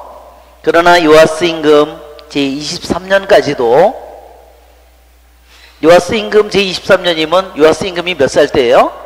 30살이 되도록 그 전에 벌써 얘기를 했는데도 되지 않은 거예요. 사제들은 주님의 집에 부서진 곳을 고치지 않았다. 예, 무슨 내용이 있는지는 자세히 몰라요. 그러나 그래서 요아스 임금은 여호야다 사제를 비롯하여 다른 사제들을 불러놓고 일렀다. 어찌하여 그대들은 주님 집에 부서진 곳을 고치지 않고 있어? 이제부터는 그대들이 친지들에게서 돈을 받지 말고 주님의 집에 부서진 곳에 쓰도록 그 돈을 넘기시오. 예, 사제들이 받고 안 갖다 냈는지도 몰라요. 그럴 수도 있겠죠? 그럴 가능성도 있어요. 그러니까 이제 사제들이 직접 돈을 받지 말라는 거예요. 그러면 돈을 받는 사람이 필요하잖아요. 그러니까 성전에다가 계약의 궤처럼 나무 상자로 궤를 만들어 놓고 거기에 가운데 구멍을 뚫어 놓고서 거기에 문지방을 지키는 사제들이 맨날 거기서 지켜보고 있었어요. 그럼 사람들이 거기다 갖다 뭐 말하자면 인구조사세 뭐 또는 여기 있는 서원 채웠을 때 바치는 헌금, 자원헌금 이런 것들을 갖다가 거기다 넣은 겁니다. 직접 돈을 받지 말고 주님 집에 부서진 곳에 쓰도록 그 돈을 넘기시오. 사제들은 이 말을 받아들여 백성에게서 돈을 받지도 않고 주님 집에 부서진 곳을 직접 고치는 일도 하지 않기로 하였다. 예, 수리를 하는 그러한 일도 직접 책임을 맡지 않기로 했습니다. 여호야다 사제는 궤를 하나 가져다가 뚜껑에 구멍을 내어 주님 집에 들어가면서 오른쪽에 있는 제단 옆에 놓아두었다. 그리고는 문지방을 지키는 사제들이 주님의 집에 들어오는 모든 돈을 그 궤에 넣게 하였다. 그 궤에 돈이 많아 보이면 이게 어떻게 구멍이 뚫렸으니까 이렇게 보면 알겠죠? 임금의 서기관과 대사제가 올라가서 주님 집에 있는 돈을 쏟아내어 세웠다. 그리고 셈이 끝난 돈은 주님의 집 공사 책임자들에게 주었다. 책임자들은 다시 그 돈을 주님 집에서 일하는 목수들과 건축가들에게 내주었고 미장이들과 석수들에게도 주었다. 그러니까 가장 중요한 사람이 목수하고 석수예요. 그 다음에 이제 미장이겠죠? 또한 그 돈은 주님의 집에 부서진 곳을 고치는 데 드는 나무와 깎은 돌을 사고 그 밖에도 집을 수리하는 데 드는 모든 경비로 썼다. 그러니까 이 성전을 수리하는 데 이 돈을 전적으로 다 쓴 겁니다. 그러니까 이 임금이 이렇게 직접 나서서 했기 때문에 돈이 빨리 고쳤고 그 다음에 이것을 사람들에게 주어서 이 성전 수리가 아주 빠른 속도로 이루어진 거죠.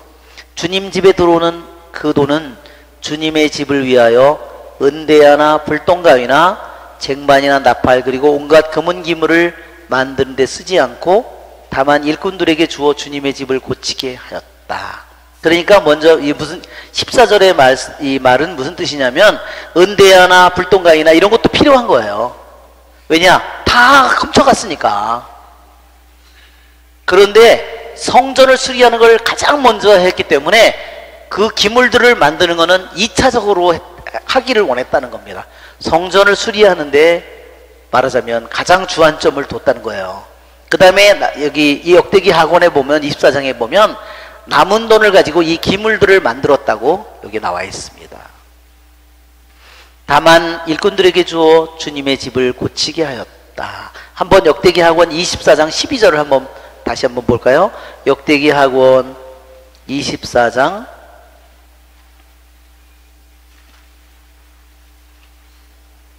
12절 어떻게 수리가 됐는지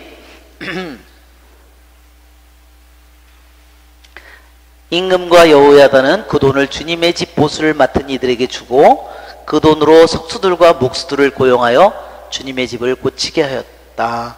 또한 새와 청동을 다루는 일꾼들을 고용하여 주님 집을 보수하게 하였다. 이 일을 맡은 사람들이 제대로 일을 하여 보수공사가 그들의 손에서 잘 진행되었다.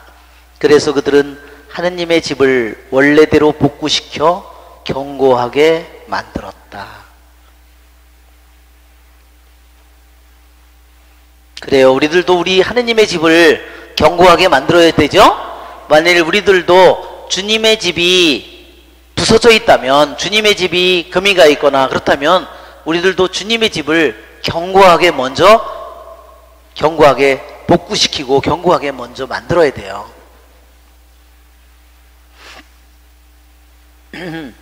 우리는 주님의 성전이죠. 살아있는 주님의 성전이잖아요. 그렇죠?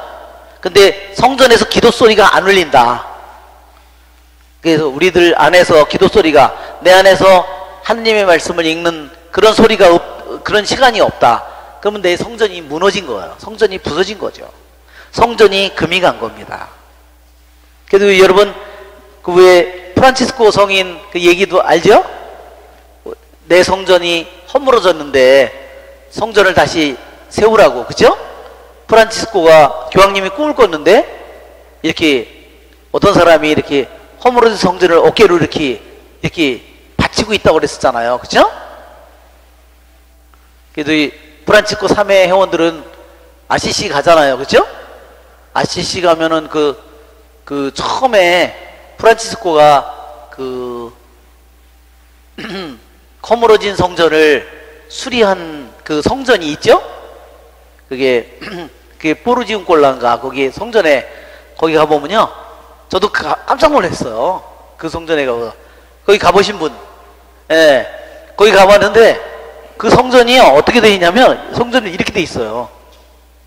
그 성전이 커다랗게 이렇게 성전이 세워져 있는데, 말하자면 성전이 이렇게 세워져 있다면 밖에서 이렇게 들어가서 문을 이렇게 가서 들어갔는데 성전이 너무너무 막 멋있고 대리석으로 지어서 한데 요 앞에 가서 가니까요, 요만한 성전이 하나 있어요. 그 건물 안에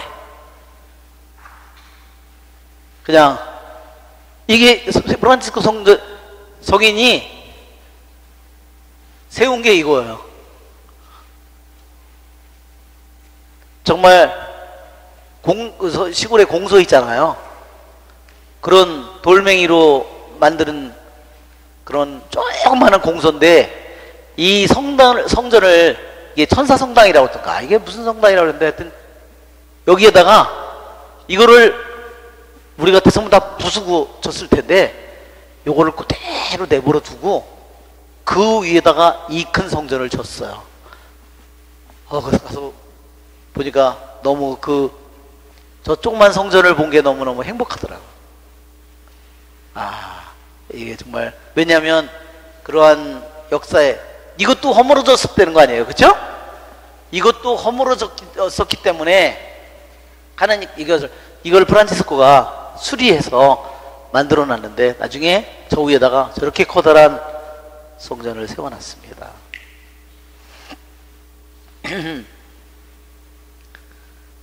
그래서 허물어진 성전을 이렇게 세우는 일은 우리들 모두의 우리들 내 자신 프란치스코 성인이 자신 안에서 먼저 자신이 하느님 안에서 변하니까 저런 일들을 하게 됐죠, 그렇죠 여러분?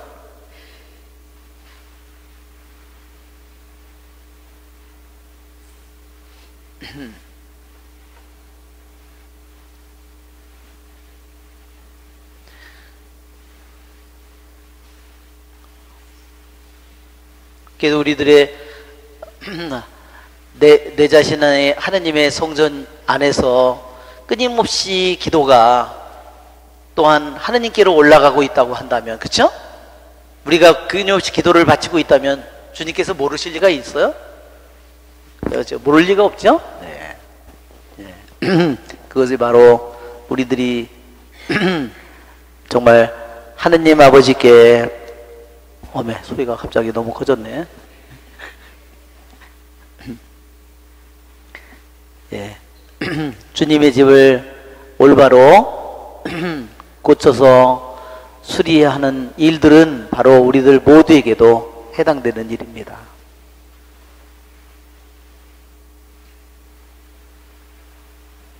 그들은 일꾼들에게 주라고 돈을 넘긴 사람들에게 정산을 요구하지 않았다. 자, 아까 읽다가 말았네 참. 그 성전을 우선 하느님의 집을 복구시켜 견고하게 만들었다. 그들이 일을 마치고 임금과 여호야다에게 남은 돈을 가져오니 임금은 그것으로 주님 집을 위한 기물들, 예배와 번제물을 바칠 때 쓰는 기물들과 대접 금은 기물들을 만들게 하였다. 예, 집은 이제 구멍 뚫린 데 균열이나 이런 데 달아버린 데 부서진 데를 다 고치고 나니까 이제는 남은 돈으로 예배를, 번제물이든 뭐를 예배를 드릴 때 사용하는 물건들도 없는 거예요. 그래서 다시 그거를 만들었다. 여호야다 살아있는 동안 내내 주님 집에서는 늘 번제물이 바쳐졌다. 네. 그래서 여호다 사세가 살아있는 동안에 예루살렘 성전에 중단된 예배가 다시 시작되었고, 주님의 집에서 늘 번제물은 아침 제사와 저녁 제사를 가리킵니다. 아침 제사는 9시, 저녁 제사는 오후 3시에 맞춰졌는데, 아침 제사, 저녁 제사가 뭐냐면요, 그 양을 잡아서 완전히 조각을 내어서 그것을 완전히 불로 살라 바치는 겁니다. 자, 우리 오늘 여러분 그 프린트물을 받으셨죠? 번제물.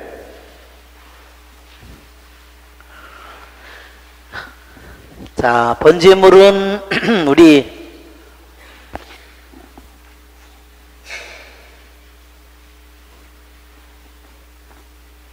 번제물은 그 가죽만을 제외하고요,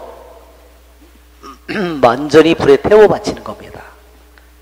그래서 불에 잘 탈 수 있도록 어떻게 했어요? 완전히 그 고기를 다 각을 떠가지고, 내장도 다 따로따로 해고, 고기는 살은 다 각을 내가지고 태우기 쉽도록, 통째로 태우면 잘 타지 않으니까 그것을 조각을 내어서 다 완전히 말하자면 완전 분해를 해서 그것을 하느님께 완전히 불로서 향기로서 살라 바친 겁니다. 자, 이 도표를 보면 이 도표의 특징은 뭐냐면요, 첫째, 우리들이 이거는 레위기 1장에 나오잖아요. 레위기를 한번 여러분이 펴보시면 레위기 1장은 번제물, 레위기 2장은 뭐예요? 곡식제물, 3장은 친교제물, 4장은 속죄제물, 그 다음에 5장에는 속죄제물과 보상제물, 이렇게 되어 있습니다.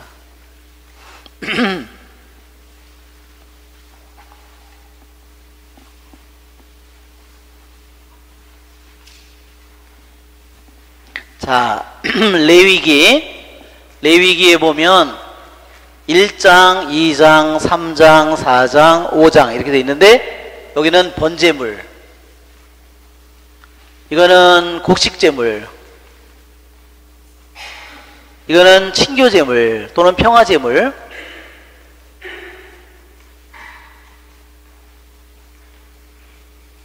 이거는 속죄제물, 이것은 보상제물.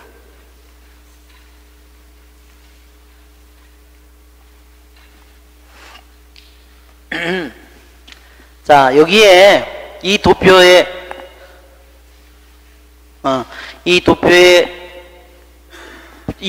우리들로 하여금 잘 이해하게 만들어주는 것은 뭐냐면, 이것은 자원예물이라고 됐어요. 번제물, 곡식제물, 평화제물, 이 세 가지는 뭐냐? 이 세 가지는 자원에서 바치는 거예요. 누가 의무로 하라는 거 아니에요.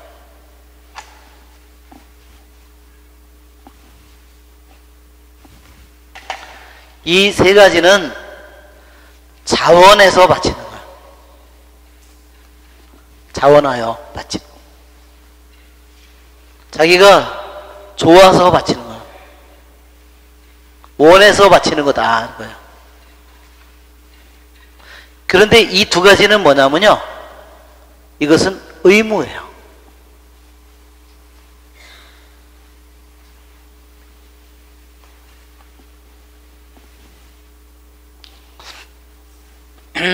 자, 이게 또 특징은 뭐냐면요, 여기 표에 보면 1번, 2번, 3번 번제물, 곡식제물, 친교제물은 자원에서 바치는 자원예물이고, 또 한 가지 특징은 뭐냐면 이 세 가지가 다 스윗 세이버라고 향기로운 제물이에요. 이 세 가지는 자원에서 바치는 거고요, 이것은 뭐냐면 향기로운 제물이에요. 이것은 의무적으로 바치는 거고요. 이것은 향기로운 제물이 아니에요.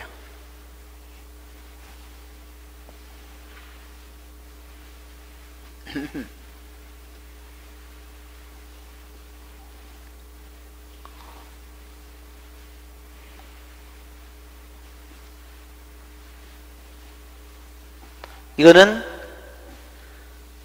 향기가 없어요.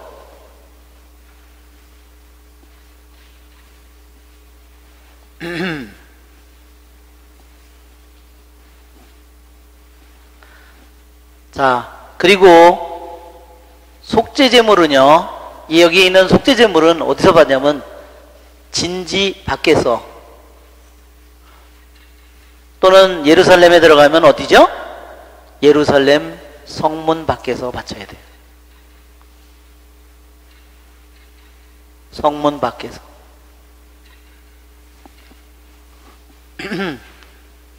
여기 있는 것처럼 진지 밖에서.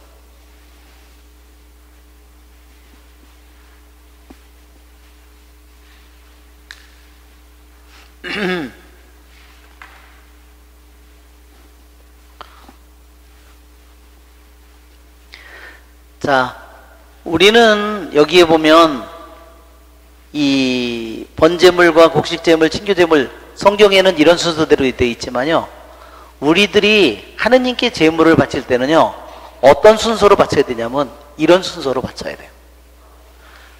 목차는 이렇게 되어 있지만요, 우리들은 여기서 시작하는 거예요. 보상, 속죄, 그 다음에 친교, 즉 친교가 회복되는 거예요. 하느님과 내가 죄를 갚거나 보상하거나 속죄하지 않으면요, 친교가 이루어지지 않아요.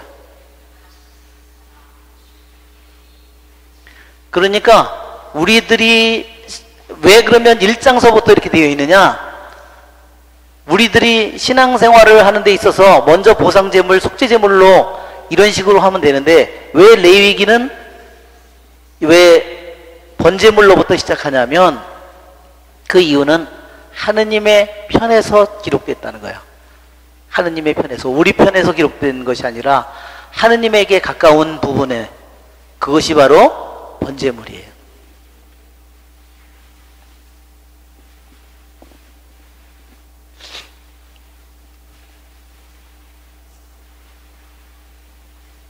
그러니까 하느님과의 우리들의 친교가, 하느님과 우리들의 이 의가 회복되는 것은 이 두 가지 보상제물을, 속죄제물을 바쳐야만 나와 죄인인 우리들과 하느님과의 관계가 회복된다는 거야.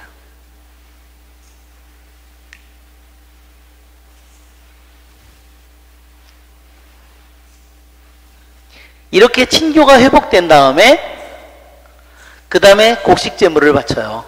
이 곡식제물은 뭐냐면요, 곁들여 바치는 제물이에요. 이거는 말하자면 양이나 염소나 이런 고기를 잡아서 바칠 때 곁들여 바치는 제물이에요. 바쳐서 곁들여서 바치는 거야. 이거는 혼자 곡식만 바칠 수 있는 것이 아니라 곁들여 바치는 제물이라고.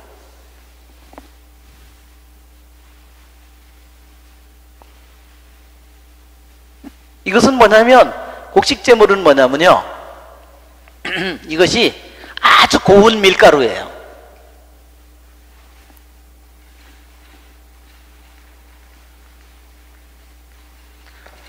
고운 밀가루, 그것은 말하자면 고운 하얀 밀가루, 그것은 죄 없는 흠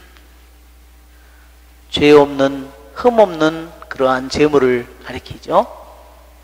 그 다음에 번제물은 뭐예요? 그분에게 남김없이 완전히 다 바치는 겁니다. 단지 번제물은요, 그 짐승의 가죽만은 누가 가져요? 사제가 가졌습니다.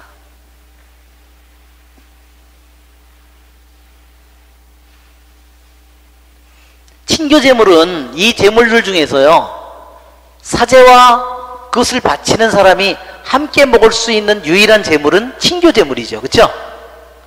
그것을 같이 나누어 먹을 수가 있어요. 그것은 하느님과 우리 사이, 사제와 거기에 바친 사람, 즉 주님과 우리 사이의 관계가 회복되었다는 것을 가리키는 거예요. 다시 친교가 시작되었다는 것을 뜻합니다.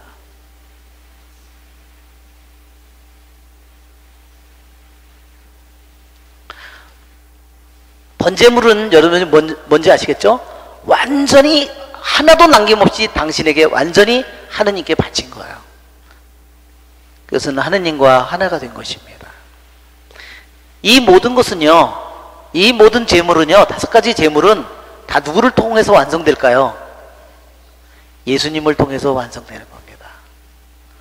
이 하나하나의 모든 제물을, 예수님은 번제물이고요, 예수님은 곡식제물이고, 예수님은 친교제물이에요. 예수님은 속죄제물이고, 예수님은 보상제물이에요. 가장 완벽한, 더 이상 양이나 소로다 바치는 것이 아니라, 양이나 소의 피로, 염소의 피로서가 아니라 당신으로 바치는 제물입니다.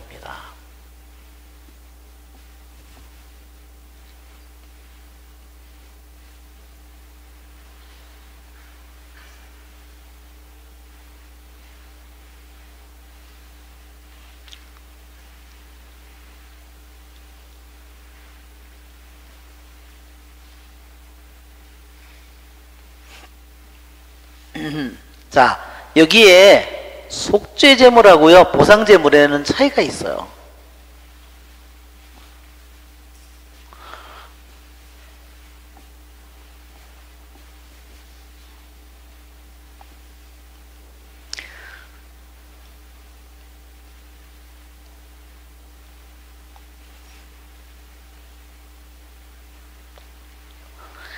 이 속죄제물은, 먼저 보상제물을 보면요, 보상제물은요, 반드시 5분의 1을 보상해야 돼요. 원래 저기에다가 100% 말하자면 거기에다가 플러스 5분의 1이면 얼마예요? 예, 20%죠? 그래서 이걸 뭐라고 그러냐? 더블 타이드라고. 11조의 2배다. 11조의 2배를 보상해서 추가를 해서 말하자면 바치는 겁니다. 자, 우리 보상제물을 한번 레위기 5장을 한번 읽어볼까요?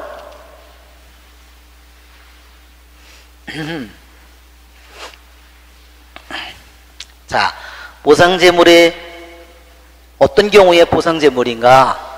14, 15절을 한번 읽어볼까요? 누가 주님에게 봉헌된 것과 관련하여 실수로 죄를 지어 불충을 저질렀을 때 주님을 위한 보상제물로 작은 가축 가운데에서 흠없는 순양 한 마리를 가져와야 한다.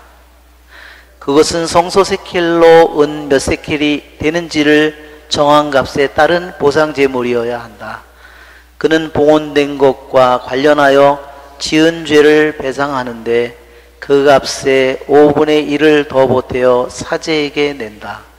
그래서 사제가 보상제물인 순양으로 그를 위하여 속죄 예식을 거행하면 그는 용서를 받는다.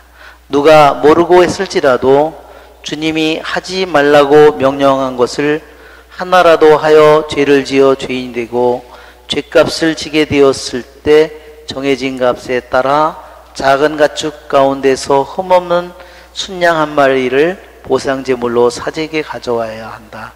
그리고 모르고 실수로 저지른 잘못 때문에 사제가 그를 위하여 속죄 예식을 거행하면 그는 용서를 받는다. 이것은 보상제물이다. 그는 정녕 주님에게 죄인이 되었던 것이다. 예. 여기 그 다음에 위탁물이나 담보물, 약탈물과 관련하여 예, 동족을 속이거나 그 작물 같은 거 있잖아요, 그렇죠?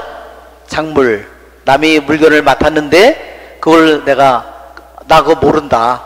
안 받았다. 뭐 이런 거 거짓말이죠. 동족을 속이거나 동족을 착취하여 주님에게 불충을 저질렀을 때 분실물을 죽고서 거짓말을 하거나 죄를 짓게 되는 일, 거짓으로 맹세하여 주님에게 불충을 저질렀을 때 자기가 약탈한 약탈물이나 착취한 착취물, 위탁물, 분실물, 거짓으로 맹세한 물건을 돌려주어야 한다. 아, 나는 맹세해. 절대 그런 거 나 받은 적 없어. 나는 분명히 안 됐는데, 나는 분명히 맹세하는데 나는 분명히 그것을 줬어. 이렇게 하실 경우에 어떻게 해요? 그 물건도 줘야 되고 그 값도 줘야 되는 뿐만 아니라 20%를 거기에다가 더 얹어서 해야 된다는 겁니다.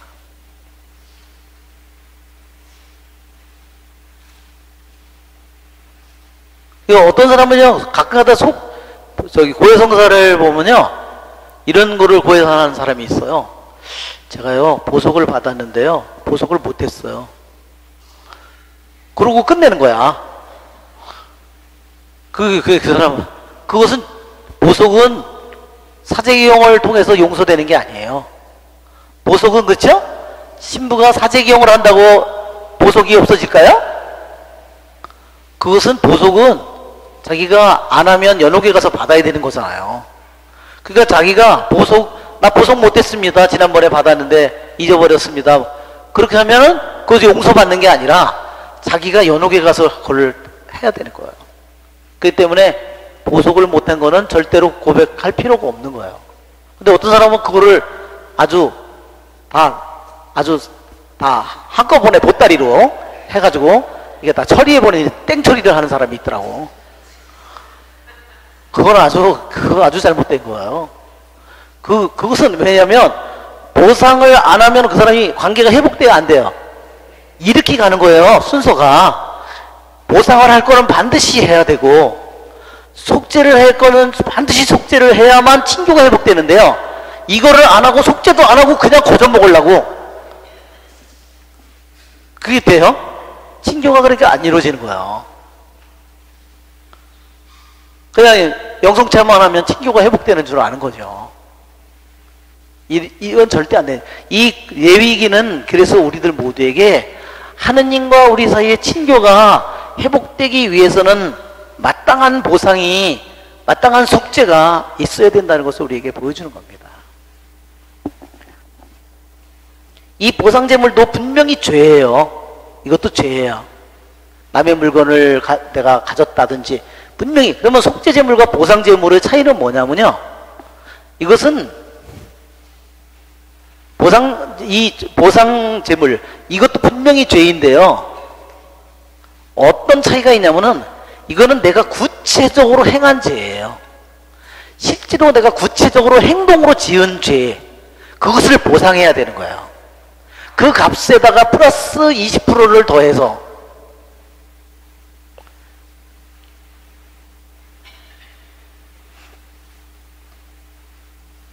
우리 자케오는 몇 배를 갚겠다고 했죠? 내가 남을 속여 먹은 것이 있다면 원래 얼마를 갚아야 돼요? 20%만 120%만 하면 되는데, 자기가 세금을 더 했으면 120%만 그 사람한테 갚으면 되는데 몇 갑절을 갚겠다 그랬어? 4갑절을 했어. 그러니까 그 사람의 속죄하는 자케오의 마음이 얼마나 대단한지를 우리가 느끼게 되는 거예요. 그러니까 겉으로 보면 정말 민족 반역자고 죽일 놈인데, 속죄하는 자케오의 모습을 보면 너무너무 기가 막힌 거예요. 자기가 400%를 갖겠다고 해서. 그래서 자케오는 어떻게 됐을까? 나중에 그지 됐어요. 그렇죠? 주님 앞에서 자기가 4법자를 갚겠다고 하는데, 나 그런 말 한 적 없어. 그렇게 될까요? 그 사람들이 와서, 임마, 내 돈 내놔. 너 4겁절로 갚나 그랬지? 4겁절 내놔. 어떻게 했을까요? 자케오가 줬을까요? 안 줬을까요? 줬지요.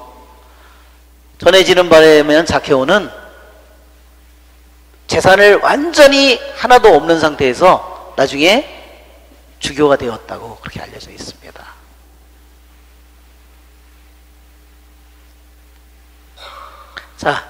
보상제물과 속죄제물의 차이는 뭐냐면 이 보상의 제물의 죄는 분명히 그 사람이 구체적으로 지은 행동의 죄예요. 근데 이 속죄제물은요, 행동으로 지은 죄가 아니에요. 그 사람이 존재하는 그 자체가 죄예요. 무슨 말인지 아시겠죠? 이 보상제물은 분명히 그 사람이 구체적으로 행동으로 지은 죄고요. 이거는 그 사람이기 때문에 그 사람인 그 자체가 죄의 본성을 가지고 있다는 겁니다. 아담의 자손으로서 이것은 죄가 뭐냐면 who he is, 그가 사람이기 때문에 지은 죄고 who she is 이기 때문에 지은 이 죄의 본성을 가리키는 거고요. 이 보상제물은 what he did예요. 그가 무슨 구체적으로 한 행동 때문에 죄가 된 거고, 이거는 그가 살아있는 인간인 한은 그가 죄의 본성을 지니고 있기 때문에 이것은 어때요? 실제로 그가 지은 구체적인 죄는 없어요. 그런데 할머니들이 고해성사에 오면 그래요. 아이고, 살고 있는 게 죄지요. 예, 기가 막힌, 살아있는 게 죄예요. 그것은 뭐냐면 구체적으로 그 사람이 지은 죄가 있는 것이 아니라 그 사람이 살아있는 한 그 사람 자체가 죄의 본성을 가지고 있다는 겁니다. 그것이 속죄제물이에요.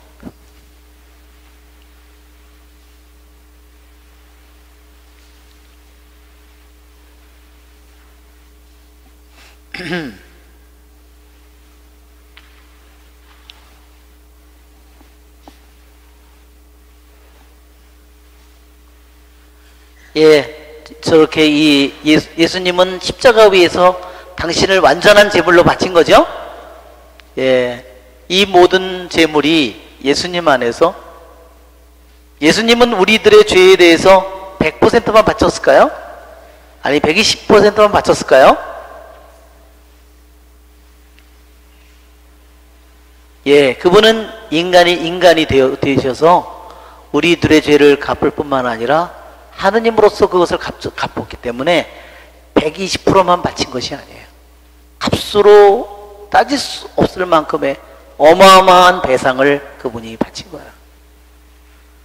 얼마나 많은 하느님께서, 예수님께서 하느님 아버지께 얼마나 많은 보상을, 컴펜세이션을 얼마나 했느냐? 120%만 아니에요. 1200, 값으로 따질 수 없는 보상을 하느님 아버지께 바친 거예요.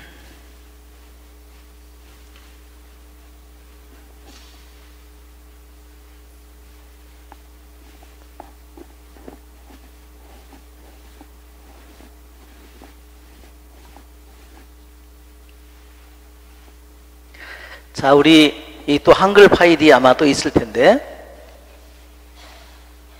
한글 파일을 보면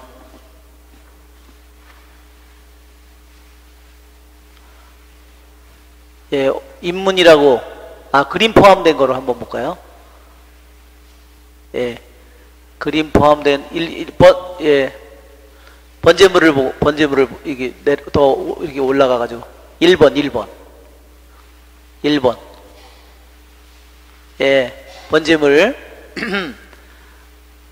예, 여기 나왔죠? 하느님께 바쳐지는 에베소서 향기로운 제물이라고. 여기 보면 그리스도는 당신 자신을 하느님 아버지께 바치는 sweet smelling savor. 아까 그랬죠? 번제물, 곡식제물, 평화제물은 다 뭐예요? 향기로운, 향이 올라가는 제물이라고 그랬어요. 예수님이 불로 다 태워져서 십자가에서 완전히 당신의 뜻을 완전히 다 바쳐서 남김없이 죄인 다 바쳐서 당신이 향기로 하느님 아버지께 올라가는다는 뜻입니다. 자, 두 번째, 여기에 밀 오퍼링이라고, 이게 곡식 제물이에요. 이것도 하느님께 바쳐지는 향기로운 제물이죠. 바로 그분의 흠없는 그분의 그런 삶을 통해서 그분의 인격에 완벽한 그것이 바로 고운 밀가루예요. 자, 세 번째, 평화제물. 예, 평화제물은 바로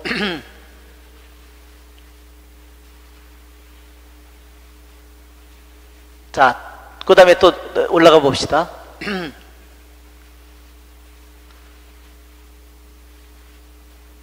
그리스도께서 십자가에서 우리를 피를 흘려서 우리들을 하느님과의 평화를 갖도록 우리들에게 만들어줬어요.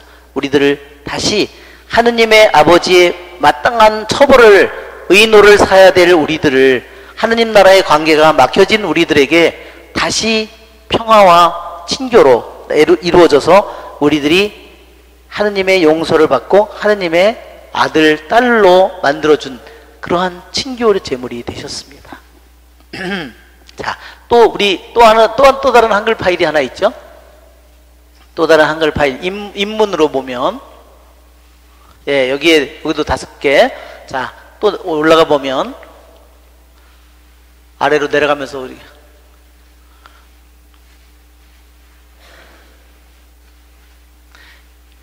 예, 이 제물의 목적은 말하자면요, 이스라엘 백성이 하느님과 올바른 관계를 맺는 방법이었어요. 제물을 바치는 것이. 자, 그리고 두 번째는 이것이 예수 그리스도의 예형이에요. 즉 예수님 안에서 이 모든 예형이 예수님 안에서 완성이 됩니다. 이것은 우리들이 하느님께로 어떻게 나아가야 하는지, 여기 있는 것처럼 하느님께로 이렇게 해서 우리들 자신이 나가야 된다 하는 것을 우리들에게 이 레위기는 보여주고 있습니다. 이 번제물은 인간이 사제와 절대로 나누어 먹을 수 없는 거예요. 이것은 자원예물이고 향기로운 제물이고, 이것은 뭐냐면 번제물은 완전한 굴복, 하느님께 완전한 순종을 하는 겁니다. 여러분, 우리가 그래서 여기 레위기 1장에 보면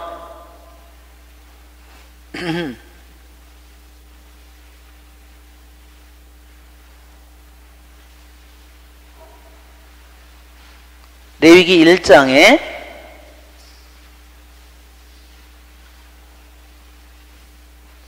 제물의 가죽을 벗기고 그 다음에 살은 각을 뜨고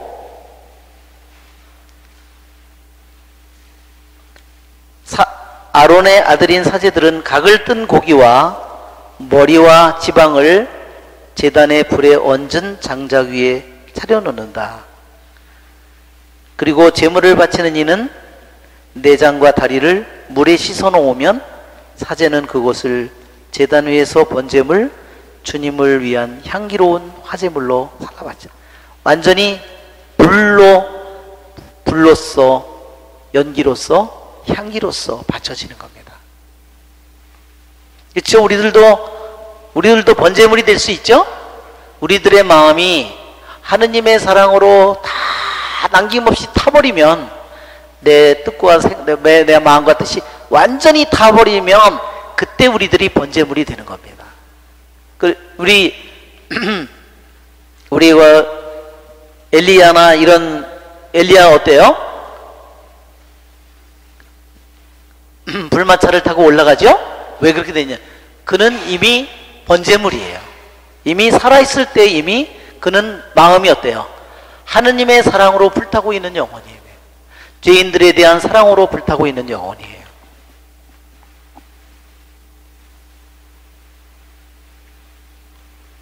그것이 바로 번제물입니다.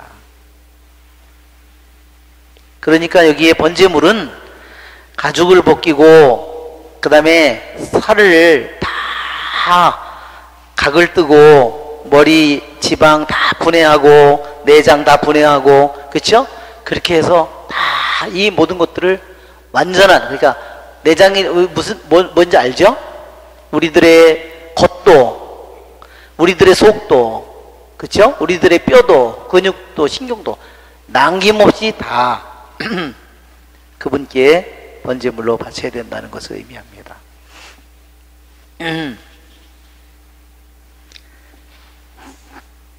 그래서 왜 예루살렘 성전에서 아침 제사, 저녁 제사가 왜 번제물인지 여러분 아시겠죠? 이 번제물이 되려면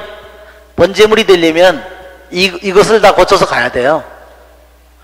이거를 안 가고 그냥 날탱이로 먹으려고 그러면 어떻게 해요? 관계가 회복돼야 돼요. 번제물이 절대 되지 않습니다. 우리들이 마땅히 보상할 것을 보상하고 갚을 거를 갚고 그쵸? 죄를 속죄할 것 속죄하고 친교를 회복한 다음에 깨끗해진 상태가 되어서 남김없이 온전히 다 바쳐져야 번제물이 되는 겁니다. 우리들이 가는 길이 뭐냐면 우리들 가는 길이요 번제물로 돼서 바치는 거예요. 어떤 사람은 번제물이 안 되려고 자기에게 주어진 모든 힘든 일이나 모든 걸 다 요리조리 피해서 가는 사람이 있어요. 어디 가서 만날까요? 잘 피해서 왔다. 여기 연옥이다. 수고했다 너. 아주. 네가 죽으라고 찾아온 게 여기야. 그래서 그렇게 되겠죠? 네. 그러니까 우리가 지상에서 우리들이 이 길을 충실히 지금 걸어가고 있는 영혼들은 번제물의 길로 지금 가고 있는 거야.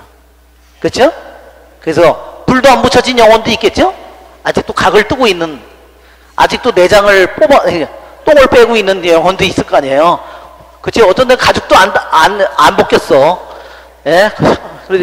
그럼 언제 번제를 바칠 거야? 그대로 바치면 어떻게 될까요? 예, 털 타는 냄새가 개끗 씻는 냄새 날 거야. 향기로운 제물이 아니죠? 향기로운 제물이 될 리가 없죠. 이게 우리들이 이 길을 충실히 따라가는 사람들은 우리들이 바로 번제물의 길로 우리들이 불이 그렇죠? 예, 타서 번제물로 바쳐지게 될 것입니다. 영광이 성부와 성자와 성령께 성부와 성자 성령의 이름으로 아멘.